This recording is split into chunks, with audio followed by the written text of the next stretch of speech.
So many fantasy novels to read, so little time.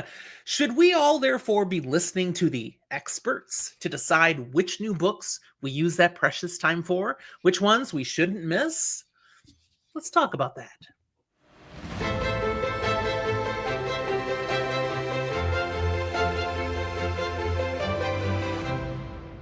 Hi there, this is Fantasy for the Ages, the show where a father and son sit down and talk about fantasy and other books.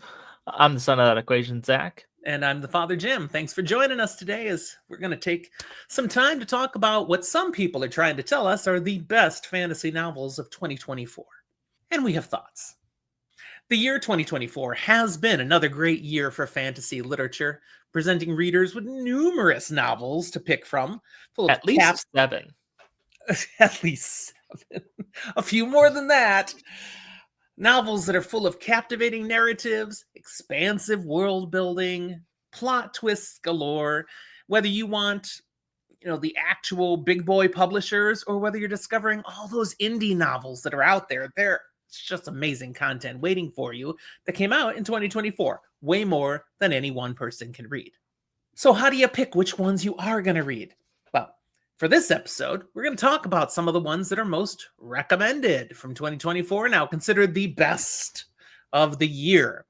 I drew from what the experts and the masses are saying from news articles, book blogs, Goodreads, and many best of 2024 lists. And here are the ones that seem to consistently rise to the top. So I've got 10 standout fantasy novels that have garnered some critical acclaim and general enthusiasm from readers, and we're going to talk about them. Have we even heard of them is the key. Yeah. We, as your non-expert, non-masses, will give you our opinions. And yeah, should we be reading these books? Let's talk about it. The first one is House of Flame and Shadow by Sarah J. Maas, the third installment in the Crescent City series, which continues Bryce Quinlan's journey through the intricate realms of Midgard, blending romance, adventure, and rich world building. I intend to read this one. I hear good things, and I've heard a number of good things about this one being a little bit more in-depth for her work and world building. That being said, I've also heard plenty of bad things around these books or Moss as an author. So it kind of comes down to, if this is a series and vibe that you're looking for, probably a pretty good one. But if you dig romantasy and you like Moss's style. But if you don't like those things, and you know you don't, this certainly won't be any better. Stay away from the Crescent City series. Yeah. Okay. Second up, Wind and Truth by Brandon Sanderson. Now, this book's not even out yet, but a lot of the early chapters have been available. People have been reading them. And it's the 5th book of the Stormlight Archive. So, this novel delivers a high fantasy epic filled with complex characters, expansive world building, continuing to showcase Sanderson's storytelling prowess. And we kind of know what to expect because we've read the first 4 books. There's no way we wouldn't dive into this as soon as it's available. This is my most anticipated book of the year. We've been anticipating it since way back early in the year when the date was announced. Yeah. So Wind and Truth. But if you're not a Sanders stan, if you don't get his writing, you don't care about the Cosmere, Wind and Truth isn't going to be your thing. I think a lot more fantasy fans are digging this stuff these days. It's partly why Brandon Sanderson probably has a really big house now. He's successful. He is making bank on these books, and he's putting in the work to give us quality. Next up, Children of Anguish and Anarchy by Tommy Adeyemi. Don't know if I pronounced the name right. This is the concluding volume of the Legacy of Orisha series, which follows Zili as she confronts new challenges in the land of Orisha, addressing themes of power and resistance. I have not heard of this at all. I don't know if I have either. Not a whiff. How can it be one of the best of the year? And it's a concluding volume of a series that I've not even heard of any part of the series. A part of me wonders if maybe I've heard of the name of the first book or something, and I'm not placing it, but no idea. Yeah, sometimes I'm like, really? Do these just become treasured loves of the the book blog community and they just That, everybody starts reinforcing each other on things, but where or general fantasy readers haven't heard of them at all? it's also very possible we've missed this, and this is fantastic, and we need to Possible. read it. So And maybe. we admit there's a lot of variety to fantasy fiction. So this just might be outside our niche. Might be something that's just an area of fantasy we haven't delved into, and thus there are books, this series, and a whole bunch of others like it that we've never heard of because we stay in other areas. I'm sure there's some grimdark novels we've enjoyed that other people are like, what? What's that? Almost certainly. Next one is one that gives argument to what I was saying when I'm like, how can I not have heard this book? Somewhere Beyond the Sea by T.J. Klune. Now, this is set in the same universe as The House in the Cerulean Sea. Mm-hmm. This novel returns readers to Marsyas Island, weaving a tale of magic, hope, and endless charm.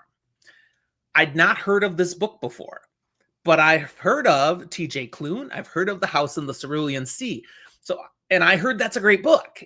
That's on my TBR, quite a ways down, but it's on it. So, okay, again, this is where I'm like, I've heard of this author and a work by this author. So, okay, this is a newer one out. People love it. Okay, maybe I should look into it at some point. I'm down to get to this at some point, but since I hadn't yet, it wasn't one that I was reading this year. Have you read The House in On the Cerulean Sea? No, that's why I was saying I haven't gotten to these yet. These, not just this. Okay, no, I haven't gotten to it. Now, here's another one. The Navigator's Children by Tad Williams. It's the final book in the Last King of Ustan Ard series, which offers a nuanced exploration of power and morality, challenging traditional fantasy tropes within a richly complex world. Tad Williams is an author that I am deeply ashamed I haven't read yet, and I'm going to very soon. High up in 2025 for me is his Memory, Sorrow, and Thorn trilogy, which people just rave about. Now, this is more recent stuff he's writing. So I will probably enjoy this stuff too when I get to it. I think Memory, Sorrow, and Thorn is just going to be mind-blowingly good from everything I've heard about it. So, okay, Tad Williams has another book that's top of the year. That makes sense to me. I think you're going to get to this a lot sooner than I will. Not because I have anything against it, but because I think Tad Williams and anything he's written is a little further off my radar than it was yours. Okay. Then we've got The Saint of Bright Doors by Vajra Chandrasekhara. Names are hard. Yeah. This is a debut novel presenting a unique fantasy narrative exploring themes of generational, religious, and political trauma in a richly imagined world. So, first book by an author. Yeah, let's just start with it's a debut novel, but widely being considered to be one of the best of the year. That's fantastic. That's the kind of thing that I will take a look at then and say, maybe I should give this a try. Some of the best books of 2023 fit that category and are on my TBR. So, yeah, okay, there are times to listen to people who dive into tons of books. This is one to probably add to the TBR, and if you end up liking it, you've got an author to watch from now on. There you go. Next up is Mirrored Heavens by Rebecca Roanhorse. This is the third book in the Between Earth and Sky series. I've heard good things about this series. I'm not sure it's my thing, but I've heard solid praise for the series. It continues the epic fantasy inspired by pre-Columbian American cultures, delving deeper into its richly constructed world. I will say, it sounds like we're getting a little bit of a trend. This year has been a good year of conclusions or trilogies or moving into series. There have been some standalones and things, but a lot of sequels and really anticipated books. Now, I sense Mirrored Heavens is not a conclusion. Not necessarily. necessarily. It is a continuation. Yes. Yeah, it's not a trilogy, I don't think. Rebecca Roanhorse, have you heard of that author? I mean, she's been on my radar. A little. Okay. Next up, something I'd never heard of. Throne of Secrets by Carrie Maniscalco. This novel explores the underworld's depths, featuring a sizzling match fit for its dark realms. Okay. That's clearly not a book for you. just from the description. Yeah, I'm not sure. Not sure that's my thing. Yeah, had you heard of it? No, but I think I know the author. That's why I'm looking and trying to be like, do I know this author? Yes, there's a different series Rach has been reading recently and very much enjoying by Okay. this author. It's what's on our bedside table right now. Ah, okay. So the author and some of the things I've written are therefore also on my TBR, but I didn't have this series in mind So is this a initially. romantasy author then? I think so. Okay. The other series I think fits that category at All least. right. Got two left here. The Stardust Grail by Yumi Kitasai. Kitasai. Again, names. A compelling fantasy narrative that has captured readers' imaginations with its unique storytelling. That doesn't tell you anything about the story, but it's unique. Yeah, the Stardust Grail. I recognize the cover, which is a good sign that I've heard this talked about.